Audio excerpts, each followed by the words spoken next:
Hey, so I'm Ryan Balas. And I'm Alec Balas. And we're the Balas Brothers.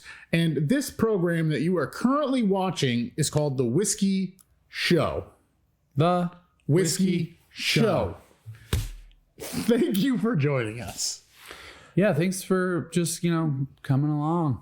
Just playing along with us. Yeah. If you haven't figured it out by now, we love whiskey.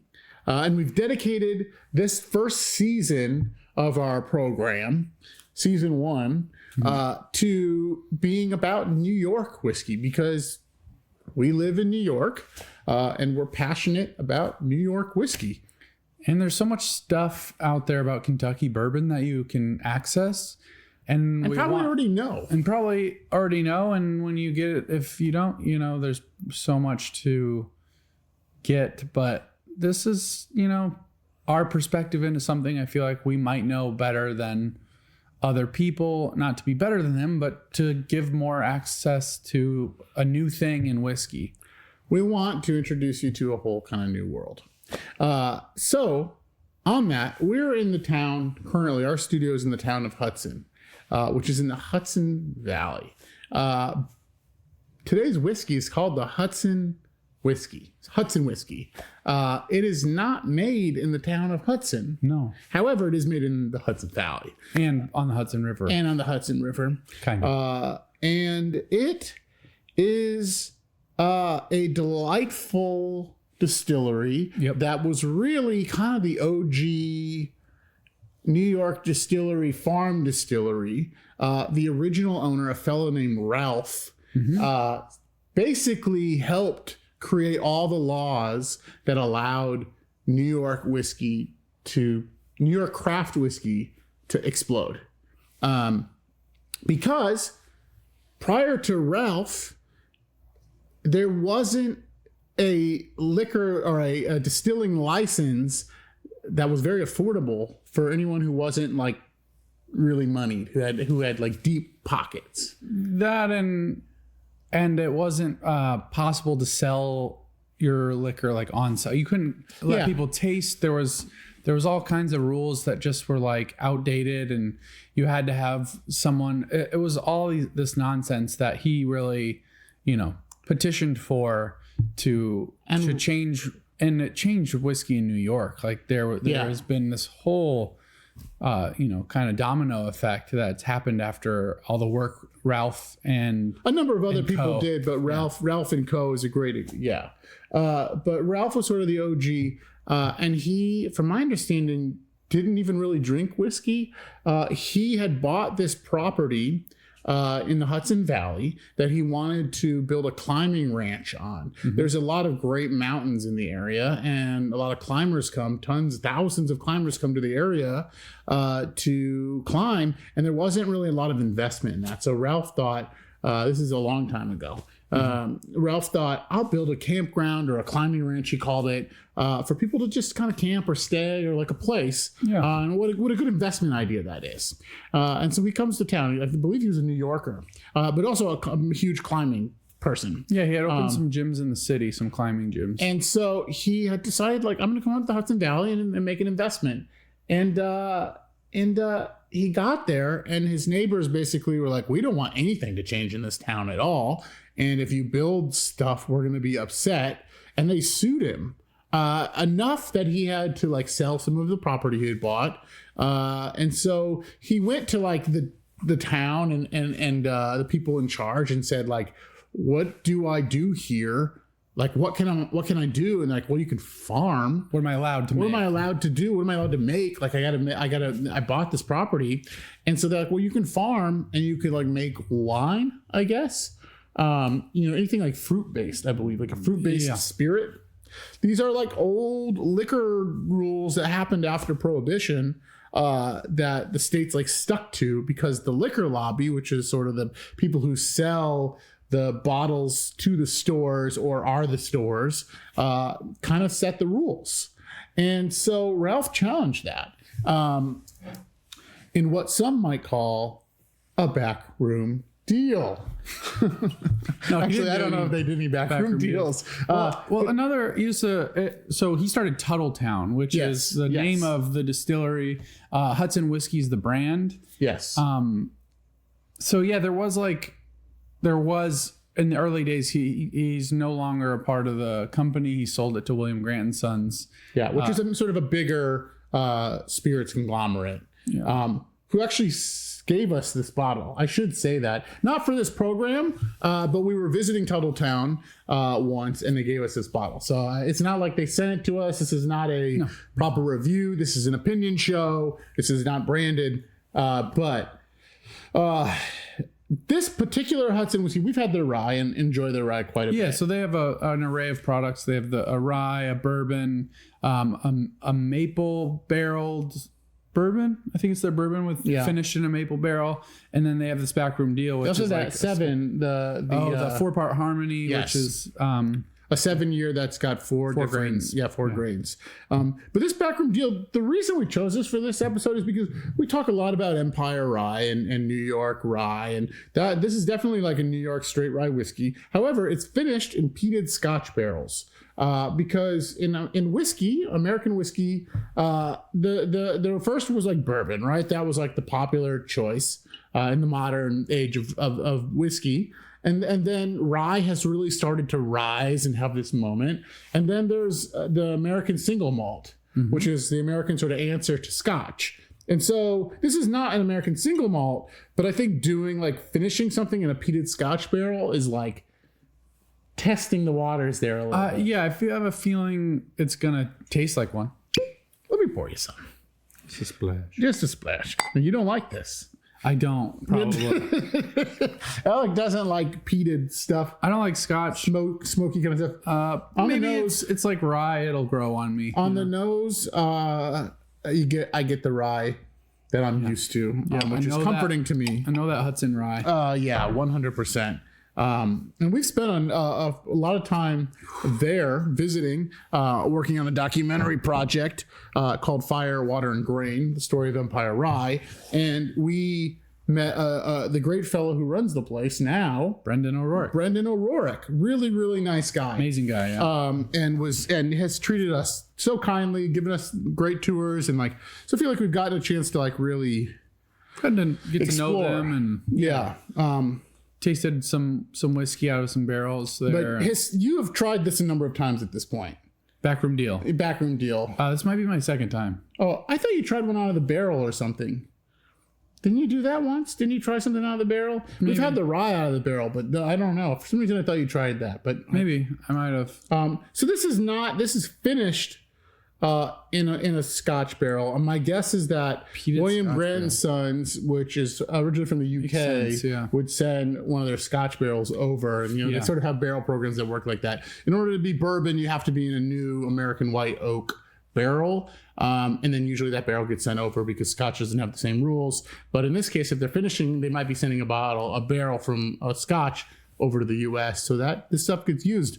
What I've heard is that barrels can go for 100 years at least. Well, a lot of Scotch barrels are reused bourbon barrels. Yeah. So, it makes sense that it's kind of a fun play on that. That's like keep it going. Yeah. You know? Yeah. Let's give it a little shot. The smoke I can taste in my nostrils. You have a rough time with this one. Yeah, I just don't like peat that much. It's so I think that the nose is peaty, but that this mostly tastes like the rye that I expect. I get some of the rye, but it's mostly that like Band-Aid flavor Scotch, peated Scotch has. Yeah, that I get medical. What's sort of interesting about this, because it's a rye, it's got I wouldn't say there's a heaviness to it, but there's like a fuller mouth feel, and Scotch for me tends to be a little bit lighter in the mouth. For sure, yeah. I don't know how that works. What do you call that? Viscosity? I just call it mouthfeel. Mouthfeel. Yeah. But Scotch has a lighter, so sometimes that smokiness is sort of more wispy. Yeah, lighter. Kind of comes in, disappears lighter. When you add it to like a rye or a bourbon, it's definitely thicker in the mix. Yeah, I mean, if you simply by looking at the color of this whiskey, it's gonna be darker than Scotches I've had. Yeah.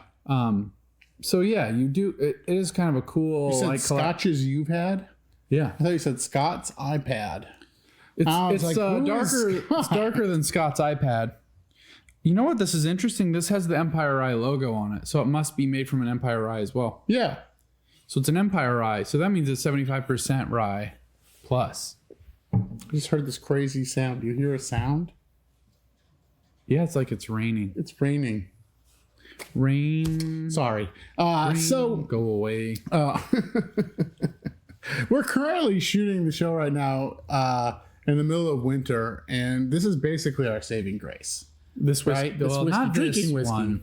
Actually, second sip, it's less shocking to the mouth. Yeah. And tastes way better. I think because of that rye. Like So there's like a longer finish. There's that's what I'm saying. I'm tasting the rye that I really enjoy. Yeah. My issue, honestly, is just the nose. I don't necessarily like the smokiness on the nose, but I actually kind of appreciate it in the flavor, in like when I sip it. I like it in the first sip. I can kind of taste it, and I don't mind it in the finish, but I don't love it as much in the finish. I think there's an important the like smokiness and peatiness are different. Mm-hmm. Like that's fair. Like just for me, because I think peaty's like an earthy smoke, right? Well, it's like this. It's moss. It's like a peat moss. Yeah, I don't like. Yeah. But it is associated often with smoke. But it's because different. They light it, right? They fight. It's a smoky. Like I think that it's lit on fire. Yeah, I think like there's a smoke element. I don't but know like American single malts they sometimes use like certain logs to smoke it. Yeah, I guess it's mostly based. There's a different mash bill. So sure.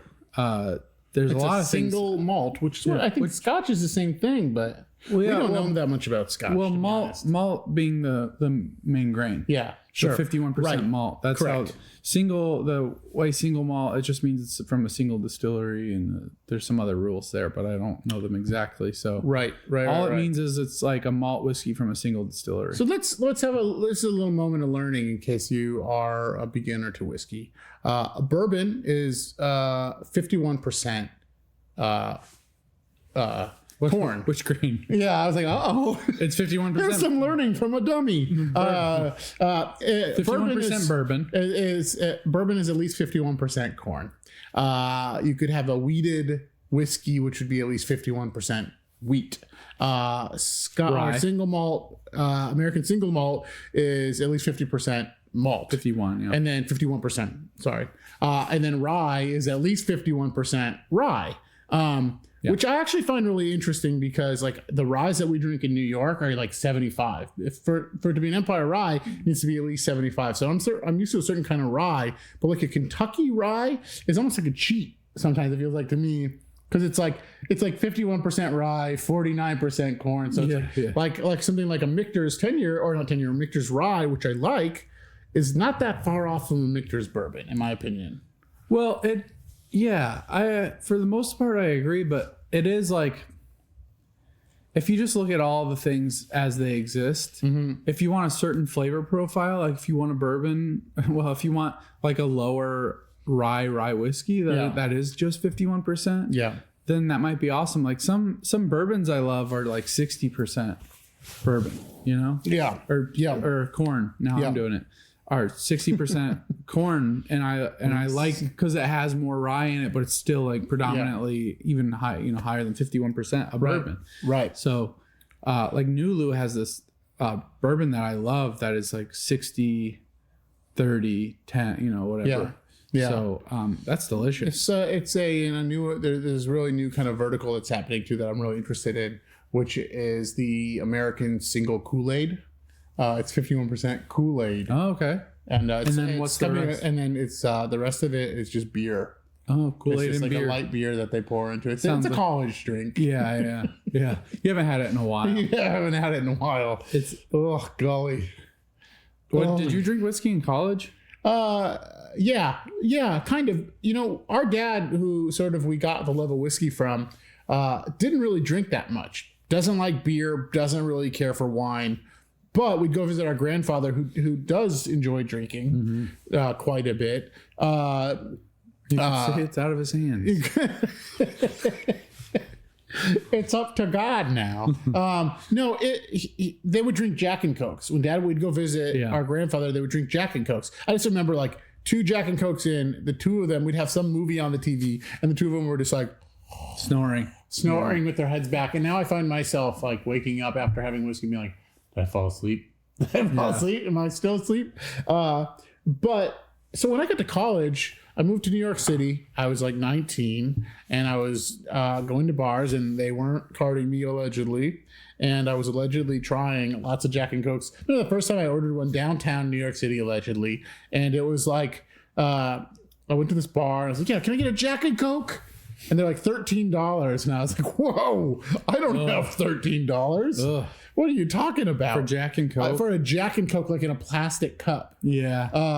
But at that time, they probably weren't making cocktails at most of the bars. Now, most bars have to make a cocktail. Like for a long time, I lived in Queens, in an Irishy kind of neighborhood. And if you went and ordered like an old fashioned at a pub, they'd be like, "Get the fuck out of here." But Jack and Coke's a normal drink. But a Jack and Coke, it's like, it's just or yeah, I know. Yeah, those drinks that take a little bit longer. Yeah, they don't. Yeah. They're becoming more common. There was a time where I was like getting into trying cocktails more, and it was becoming more of a thing in New York City. And so I went to this like pub, and I was like, "Can I have an old fashioned?" And the guy was like, "Oh yeah, you betcha, buddy." And he like made me, and you betcha, buddy. And then like he was from Wisconsin. No, he's Irish. And he came over to me. He's like, "I spilled the bitters in it." Oh no. And I was like, he's like, "Is that okay?" He's like, "Sorry, the top came off." That's way. And I was just like, so I'm from the Midwest. We're from the Midwest. And I was like, "Yeah, no, that's okay. Sure." And he gave it to me, and I had like a big sip of it, and I was like, "Nope, you are gonna take this the fuck back. Yeah, this is disgusting." That's funny because I'm sorry, buddy. Nowadays, I would potentially be fine with that drink. With you like a lot of bitters. Well, this was like the top came off the bitters. No, and I know, like but a shot's worth. I know, but I think that's probably too much. But like a Toronto, like with Fernet in it with whiskey. That's not bitters. That's a digestive. What do you think bitters does? Well, I understand, but it's not the same thing. They're very similar. Really? In their makeup? Yeah, very similar. Potentially the same thing, just in different kind of formats. It's more like it's like salt and pepper. The bitters are like salt and pepper. It's much more mild and like you could drink. It wasn't good. I'm telling you. No, I mean there's like an Amaro is different than bitters for sure. Yeah.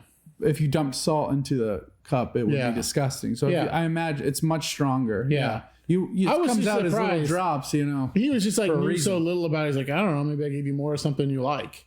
No, definitely not. No, that would ruin the drink. You're right. You're right. I was like, "Buddy, cool your jets a little bit." I recently had a Jack and Coke. Yeah? Yeah. I'll never have a Jack and Coke again. Really? Yeah. Maybe it was the cheap whiskey that they used. I was at a casino. Jack? Was it Jack? It was Jack. It was the shitty whiskey they used. No, see, I'll drink Jack on its own, but mixed with Coca-Cola. It's a special flavor. It has it took me back to being like super fucking broke. Yeah. And drunk. And feeling like and having that drink, it's so bad. Yeah. It's them together is so bad. Yeah. It creates this like, and for me, because I think it's an experience-based thing for that. It was disgusting. So for me, thinking about college, drinking Jack and Cokes, I didn't get that sick, mostly because I couldn't afford to buy enough to get sick. But like, so to me, it's like Coke though. It was like, oh yeah, no, I could have had the sugar back then. I guess now in my mid 30s, late 30s, there's no way. But in my early 20s, I guess I was more tolerant. But for me, it's like being alive. It's like, oh, I'm walking around Times Square at 12:30 at night, and I'm from the middle of Michigan. Yeah, and this is like a life. I'm alive. The issue I have is vodka. Like vodka was my, get messed up in college. Your drug of choice. Yeah, I mean, I remember drinking a shot of vodka, watching the Super Bowl. Every time they showed the coach. You would take a shot? I would take a shot. And I woke up at a stranger's apartment in Harlem covered in a Britney Spears blanket. And I was like, what in the hell And you were happened to me? what happened? Yeah, I was like, who tied my feet? No, it was just someone. They're like, Ryan, you did that to yourself. Yeah, they're like, we don't know how you tied both your feet in your hands, but you did it. They were like, yeah. And I was like, and why? What's this plate of spaghetti? I just remember like watching the game, puking. Maybe somebody was filming me, and then I woke up alone in this weird apartment. It's like a friend of ours who went to college with like we were all at this house. Yeah. And then there was like a room down a long hallway that was like a Buddhist room, and there was always like a temple shrine. So I like woke up, took this thing off, looked down this hallway at this like Buddhist shrine, and then just like left. And I was like, well, I don't think vodka is the best thing for me. Yeah. It's a neutral grain spirit. So we just say, why? Yeah. Unless I'm cutting calories, it has no flavor. Unless they add it, and it's just most of the time gross. I was at an airport not so long ago, at the Indianapolis airport. My apologies, in a lounge, and I was like, it's the morning, probably too early for whiskey. First mistake. Mm-hmm. And I got an orange juice and vodka double. And I had it, drank it pretty fast. And I was like, well, I got to board the airplane pretty soon. Yeah. And I was like, nope, but first you're going to puke. And I went to the bathroom, puked, and was like, well, that was awful. And then I got on the airplane and was like, oh, what's on my beard? Oh, and there was like puke. I was wearing a mask with like puke on my beard. And I was like, this is called rock bottom. Yeah. You are at rock bottom right now. Damn. I just thought of this thing. I was driving into work today and I heard this amazing country song that I think you'd really like. The guy was like, I've been telling myself to stop drinking, but I don't listen to an alcoholic. And he's the alcoholic. Or something like that. It was really funny. He's like, I don't listen to an alcoholic. Fix my drink? Isn't that what the song? Oh, yeah. Can't fix that, but I can fix a drink. Is that what it is? Great country song. Why do you think that country music talks about whiskey more than any other genre? You know why. Because it's from the South? That's not from the South. Like because Kentucky or something? Maybe I mean, it's like Tennessee is where a lot of country music's written.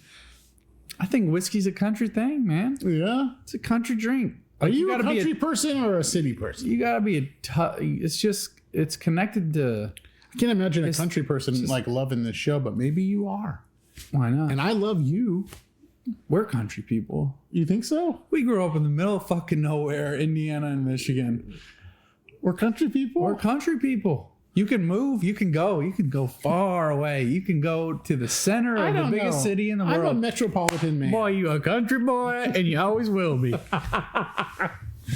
I'm a metropolitan man. Yes. Nope. Some people used to call us metrosexuals. You're wearing a metropolitan man skin suit, but the meat inside is country cornbread, potato fed, baby. We grew up on steak and A1 sauce. I'm telling you. Oh man. You can put a jacket on You can put that blazer on, buddy. You can take the boy out of the country, but you can't take the country out of the boy. Oh, yeah. And that's why we're here drinking whiskey. Yeah. Well, we drank some Hudson whiskey from our friends at Tuttletown. Backroom deal. Alec doesn't love it. I liked it more than I expected. I've had it before, but I had sort of a new perspective. Don't love the nose. Enjoy the flavor. I tried their rye. Yeah. But hey, I'm always happy to drink an Empire Rye. Love New York whiskey. So, it is what it is, my dude. Yep. Hey, we're the Balas Brothers, and this is the Whiskey Show. We're really, really, really glad you watched. Yeah, and as our family member said, our great-grandfather's brother at some family reunion said this is what they used to say. So we decided to live our lives. We've decided to dedicate our complete lives to drink is to live. Good to be with you, buddy.